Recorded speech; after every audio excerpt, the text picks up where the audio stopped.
Yo, what up dogs, Ignitex here, coming at you at extreme speed with the very first episode, or well, not even really that, the 0th episode, if you will, of Pokémon Volt White 2 Egglocke. That's right, this is our next step, and because the thought process behind this was actually, it was pretty simple. It was like, last time we did Pokémon White randomize a Nuzlocke, and we all know how that turned out. And so I decided to follow it up with Pokémon White 2, but this is not just Pokémon White 2, this is Pokémon Volt White 2, a hacked version by Drayano, one of the most well-known Pokémon ROM hackers of all time, who has made the game 5 gajillion times harder. It's like basically on the level that every battle is like a competitive battle. You've got IV Pokemon, you've got competitive movesets, all of that jazz is here, and it is going to be a living nightmare, and I really don't think we will be able to win this. But hey, a man can dream, right?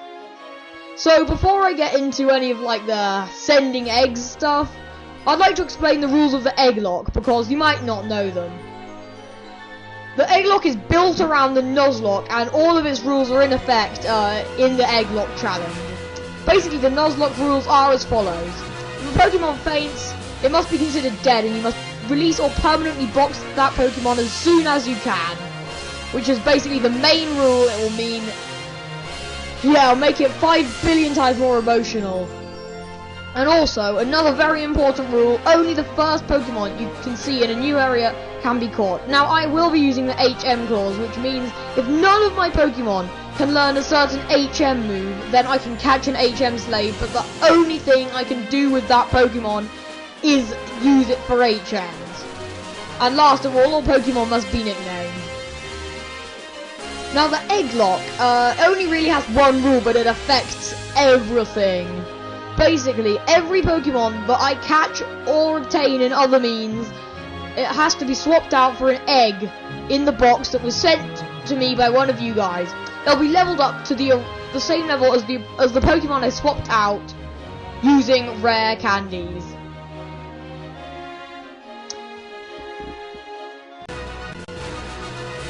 So you're probably wondering how to send these eggs, and the tool that you're going to need is Pokegen. I know other methods exist, like PokeEdit, I think, is a thing.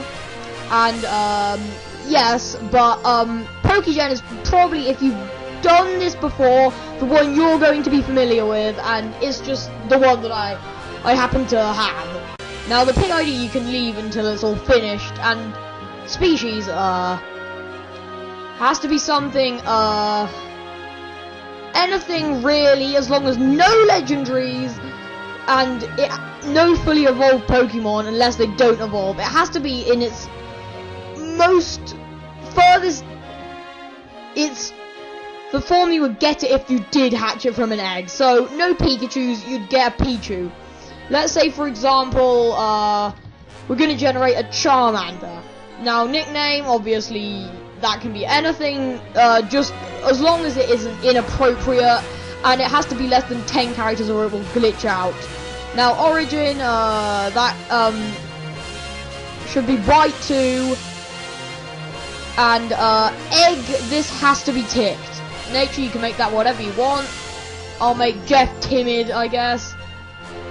Happiness, 1. This is very important, actually, because if you leave it on something higher than that, then it will determine how long it takes for it to hatch. We want it to be take as little time as possible. So an item, I guess, we'll put the life orb on it.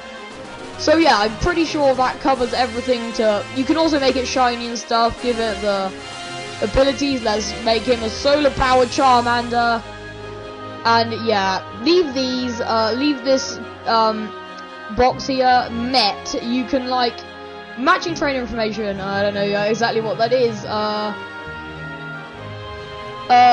Leave this, put this on Pokeball level 1.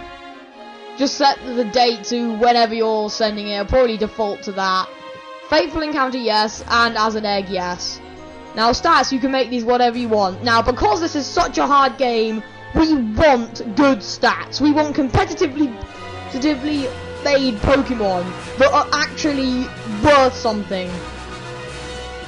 So yes, I'm just gonna leave these because they really don't matter. You fill them in, pretty much. And these are the attacks we can give our Pokemon. Let's give Flare Blitz to Jeff, and then I guess Scratch and Leah. Also, yes, these Pokemon's abilities and moves must all be legal. Egg moves is a fair game, but as long as if they are learned by the Pokemon but only at a higher level than level 1, then that's bad too.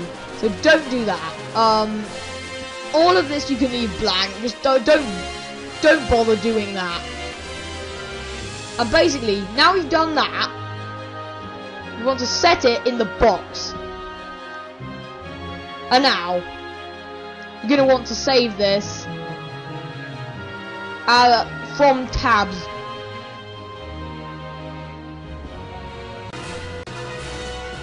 As far as I know, you can like save it anywhere you want, but just as long as you end up attaching it to your email when you send the egg, that's fine. Options: target game, white, black 2, white 2.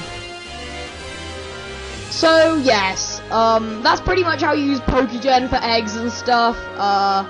Pretty simple and stuff. I mean, true, I had a very hard time getting the rare candies in to level my Pokemon up, to tell the truth, but that's all done now.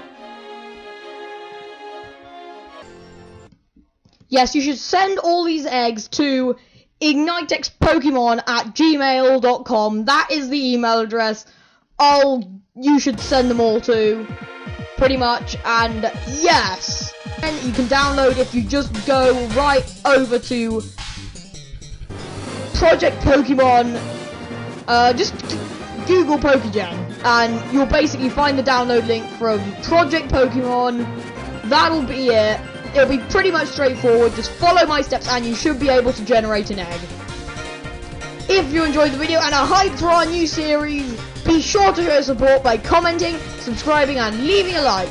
And with that being said, peace out, dudes.